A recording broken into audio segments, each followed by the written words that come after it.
I'm excited to introduce our program today. Is going to be Chris Regilski. He is the Program Manager for the Columbia Pacific Northwest region for the Bureau of Reclamation's Dam Safety Office.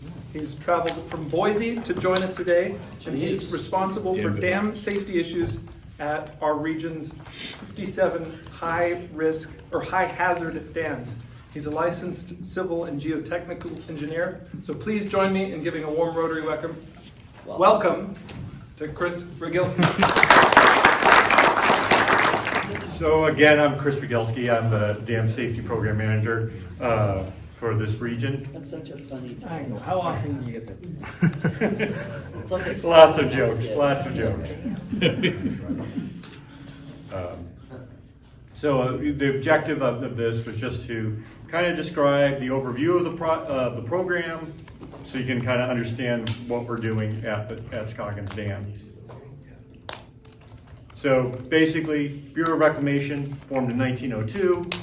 The Dam Safety Act came out in 1978 in response to Teton failure over in Rexburg, Idaho. Basically, we decided that we needed a dam safety program to ensure that our dams do not present an unreasonable risk. And we'll get back to what risk means to people, property, and the environment. So as we're saying, we have, in the West, we have 361 high hazard dams. A high hazard dam, just by definition, means any dam that fails that could kill somebody. In this region, we have 57, which includes Washington, Idaho, and Oregon. So, and a little bit of Wyoming. So, really generalized, the dam safety program is we inspect dams, we evaluate the risk, and then we reduce the risk if the risk is too high. So, this is what when we talk about the risk. This is a guideline. What we're trying to say here with the risk is that normal risk is about one in 1,000. And we want to take our guideline starts at one below that, meaning that generally people die in that percentage of probability.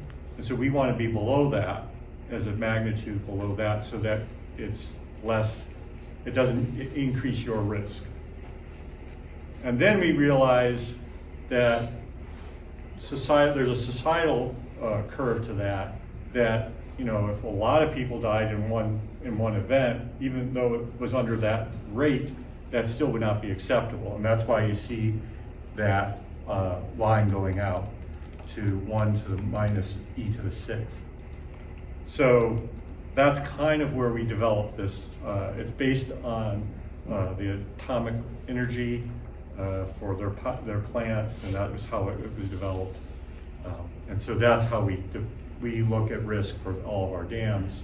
And when they are above that guideline, we take action. If it's below that, we don't take action. Or we look to see if there's opportunities to take action, but we don't necessarily go out and do those. So Scoggins Dam plots above that, and we'll get into a little bit more details with it as we go. So where are we now? So this is the process again. We have we have a lot of review. We treat these dams as like living things that we're always looking at, always evaluating every 8 years, many different cycles of things that we're going to investigate. If we think there's any issue that we need to evaluate, we evaluate the issue. So at Scoggins Dam, it was about seismicity. We learned about Cascadia subduction zone and how much power it can generate. There's also a local fault that runs through that area. So these are all kinds of things, and then we want to know, is it a problem for that dam? And then, so where we are right now, we're actually in this other part, in the design construction part, where we are doing final design towards that, for that project. So here are the timelines that So basically pre-design, that's began in 2017. We are currently in final design. We expect to put this out to bid in 2026 and then be in construction from 2028 and completing in 2036. Do you want questions at the end? Oh, no, you can, yeah, go right ahead. Just for clarity, this safety project, is it fixing the dam that's there, or is this the dam that you're putting in after you get rid of Stimson's lumber? So we are not getting rid of Stimson's lumber. There was an option at one time. We had a joint, we were coming out to do this. Clean Water Services came out and said, hey, we could use extra water. Let's look at building a new dam that gave, and moving it downstream. That has since gone away. Clean Water Services decided that that additional investment to build a new dam downstream, remove all, buy out all the houses and remove Stimson Mill was not economical. And so that has gone away. This dam is just basically we'll get to. So this is just fixing the dam that's This is there? just fixing the existing dam. There's no increased storage for this dam. It is basically going to stay same footprint. There's going to be, the road across the dam is gonna be raised to, basically, hopefully, if there is a huge Cascadia subduction zone earthquake on the magnitude of what happened in Japan, it could settle, but then it wouldn't fail. So, did you have your hand up? No, okay. So that's the structural alternative. We haven't done NEPA yet, so there's a NEPA portion of this. And that stands for what? That's the environmental impacts of. Thank you. And so what we will do is they'll come and take all kinds of, I should say, they're doing scientific studies about all the environmental alternatives that could happen to reduce the risk. And then they do a public meeting where they take in input from the public. And so that happens later. So we're kind of, I wanted that meeting to go first so there was no confusion. This is not NEPA. I'm not taking in input right now. This is that's a different sequence,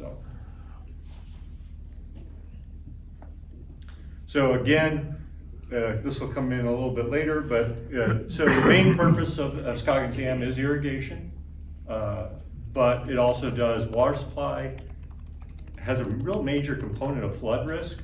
As you know, that's a very ephemeral dam. Before that dam was put in, it would be dry. You could walk across it in the summer, and then come spring, it was raging through the town.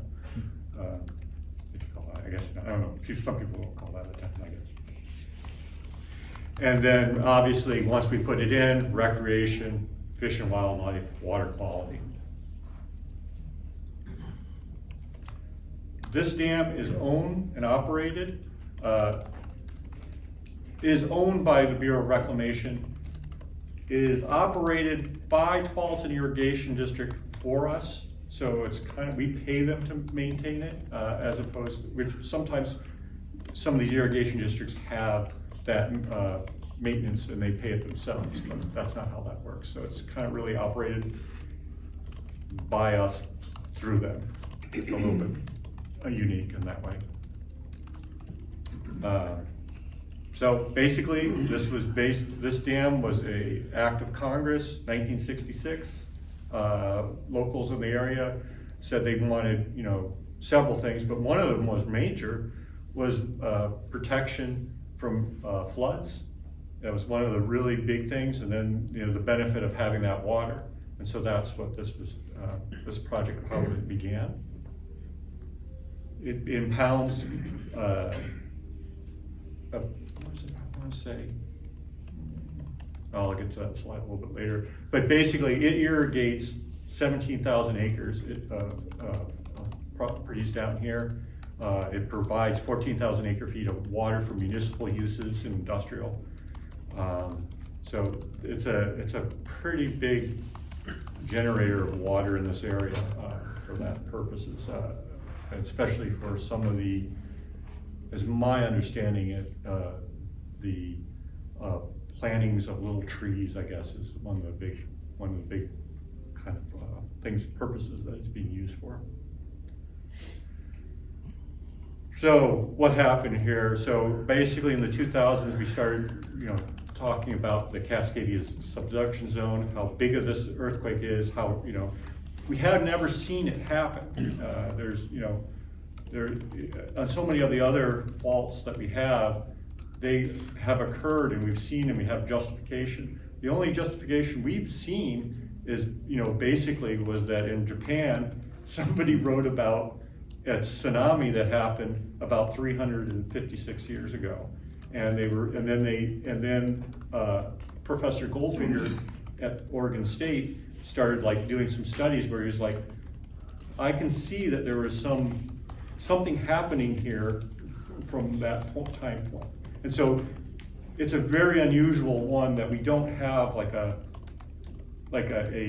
modern day cycle of earthquakes and faults going, and we understand it really well. We have we know that it's been occurring. We can see these historical sites, but we don't necessarily have this a seismograph that we can say, oh, this is what this generates, and this is how what acceleration we should design to. So what we're doing is kind of looking at the Tehuco, the Chilean, all these other subduction zone earthquakes, and trying to come up with that acceleration that we can see. And we think it's going to be as big as the Japanese one because of how big the fault is. So it has that potential to generate that 8.9 to 9.0 magnitude earthquake. And I'll show that a little bit later. So anyways, we started looking at that deficiency. We confirmed it several times, and that's where we ended up. What happens at that dam is several things, but the major part is that the soil is actually fairly good, but these accelerations can be so huge, they actually reduce the strength of the material underneath the dam, and then the front side of the dam slides out, and then what happens is it overtops, and then it erodes out. And if it doesn't, if it just slid down a little bit, it could be still very cracked, and then it could start going through the cracks, and then of course fail. So, and then the last one that we're designing for is that the spillway itself could, under these accelerations, fall inwards, and then the water would slide around the concrete structures and then erode the whole dam out that way. So those are the three main problems that we've got at that dam. Other than that though, it is a very well designed dam. It was designed and built in 1975. That was the number I was looking for, 53,000 acre feet of water that it holds back. It's got all the features that we look for in a good dam. Zoned embankment, meaning different layers of different types of materials so that the water soil doesn't migrate through it. It has a clay core. It has a lot of great features. So here, just going to point out, just so that everybody can see it, that's the spillway, and this is, you can see this is the embankment. And I'll show another picture.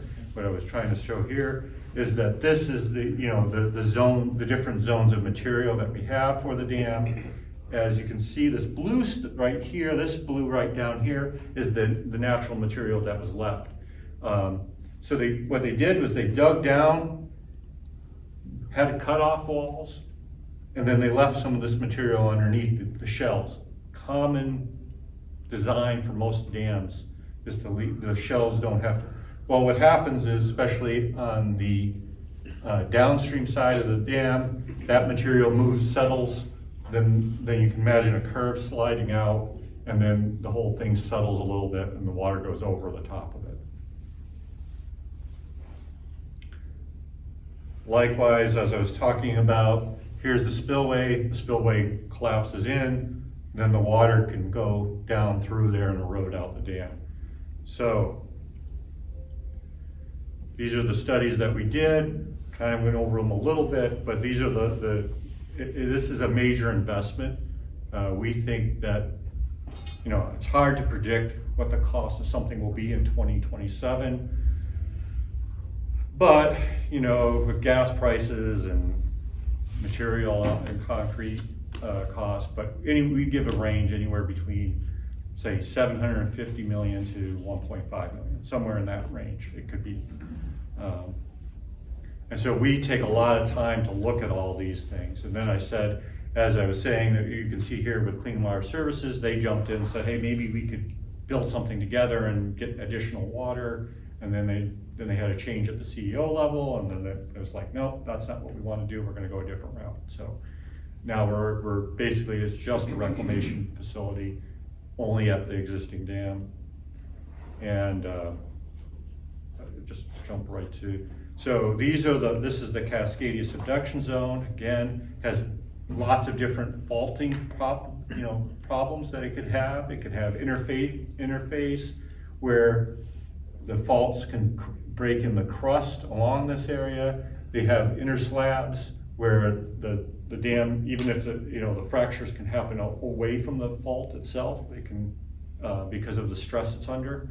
So if you think of the Cascadia, it's like somebody is pushing in a rug, and it keeps pushing it up at the coast, and then when it finally slips, it goes down. So you can have these slabs in here being fractured because of the stress. But the biggest one is the potential when it gives way, it releases. And that's what we see historically in subduction zone earthquakes. And that can generate, as I was saying, a magnitude 9 earthquake, which is humongous. Accelerations, anywhere from 2G, which is 2 times gravity, to, depending on what year you want to look at, 1.3. There's also another one, a fault that runs through there, runs right along the dam. Thankfully, it doesn't run under the dam. It runs right here and kind of comes up towards this edge. Maybe it does. We're not positive. We think it has some, but this is a much smaller remote. This is the Gales Creek fault, runs through that area. It's pretty common to see that. Typically, the faulting happens, water flows to the lowest place, so you usually find creeks and streams at the same place where you have faults. So that's what we're having. And this one also, at its higher level, could fail the dam as well, so we need a design for both of those things. So what is the design? So that basically what we're planning on doing is building a huge berm in front of the dam and digging a big key at the toe, and then founding that weight or that berm on top of it, and that will prevent the dam from failing. Here's it in cross section. You can see that we dig down to this rock level, put in some filters. This is like 300 feet wide, so quite a large embankment to make sure that the dam doesn't fail. So, I'm sorry. No, go ahead. Again, we're okay to ask. Yeah. That's what So, I'm here for. I just want to be clear. So, this is a fairly long-term construction job Mm-hmm. that may or may not happen depending on financial funding, or financial funding is secure and we're just waiting to find guys to be on a shovel. We have financial funding for this. But the thing that we would be looking at would be environmental concerns. So if there's no endangered frogs or, lizards Right. or whatever. Or if we can do it even if there are endangered, then we can mitigate for those problems. Right, we're gonna move forward with it. Right. So, is this going out is there a contingent in this contract that the guys or the girls or whoever the companies are that are gonna do this digging have to come from here, so that this is gonna generate jobs? Or is this gonna be something that That's a little bit, I'm not. outside your range? Yeah, I don't Okay, know what that's the fair. requirements are. That's fair. Typically, I've done a lot of these projects, and they always come, the company itself may not come from here, but what they usually do is they go to the local union hall and hire from that union hall Okay. for these jobs, just because that, it would just be too cost exorbitant to try to bring all of your staff to Right. do that. Right. So Okay. you could get something like a Kiewit out of Denver, which really has offices in Portland anyways, but you could have them here. Alright. You could have you could have a local company that does it. But it's gonna be a job stimulation. Well, yeah, it would be. I mean, it's just a massive project. I don't. Yeah, all right, thank you. Yeah. And lastly, this is kind of, so this is what I was talking about, the spillway. The spillway would have to be realigned. One is that we have it, the existing one is kind of going right through where the berm would be, so we can't put it there. What we're gonna do is we build it over to the left abutment, that's in a harder bedrock on that side, and then they would be all in bedrock all the way down. We don't have any expectation that the reservoir would need to be brought down. We would probably mostly have no negatives to recreation there.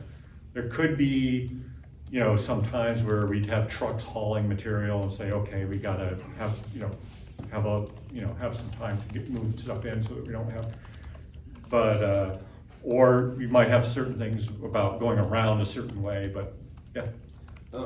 Thank you. Will the road also be on this new line that you're talking, or are you gonna keep? Oh, on the crest, yes, Yes. it will continue to be on the crest. Okay, great. And the other question I have is that this new structural design or whatnot is supposed to withstand the same seismic destruction that we saw in Japan, is that Yeah. correct? Now, the way I would look at it is at the highest level, the purpose of it is not to fail.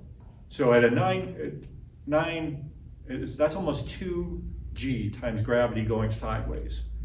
Very few things I think are gonna survive. I think it would end up at 2G, it would destroy the dam, but nobody would die from it.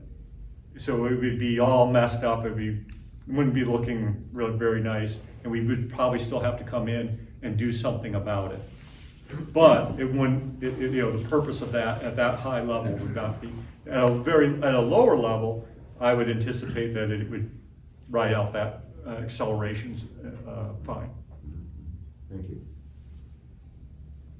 So the recreational aspect of the dam, my understanding, 80,000 people visit Hag Lake Yeah. monthly for a total of 1 million visitors over a year.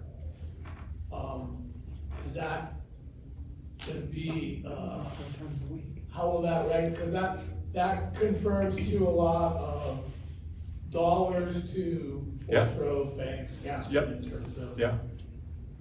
So, like I was saying earlier, we don't anticipate, having any reservoir restrictions or anything like that during construction. Things are still fluid, we find something in final design, safety is our, as you saw in the risk, what we're trying to do is protect the public.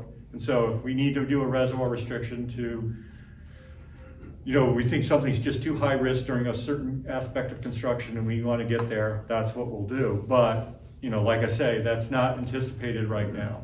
We're anticipating not having any reservoir restriction. We are anticipating having. So there's time to pack the car, is what you're saying? Quickly. Quickly. So that's all I have, but if you want to come and take a look at these, I can stick around after your meeting and, we can look at them together. And one more question. Do you deny permits to build dams because of the seismic potential in the area and just say, no, this is not a safe area because you have a high earthquake percentage and just say, no, go someplace else? Well, so we don't deny or you know, wouldn't deny, we're not a regulatory agency, so, but if we were to say, somebody wanted to build a dam under our umbrella, we would look at that and go, it doesn't make sense. Is it too high? Can we build something there safely? Because that's pretty much our first thing about building a new dam. Can it be built safely, and does it give a benefit for the cost that it costs to build it? Those are two major things that have to be, first is safety, second is whether the economics, because if it's not safe, we're not going to build it, because then we'll be in a situation where we'll remove it. So that's kind of where the situation. So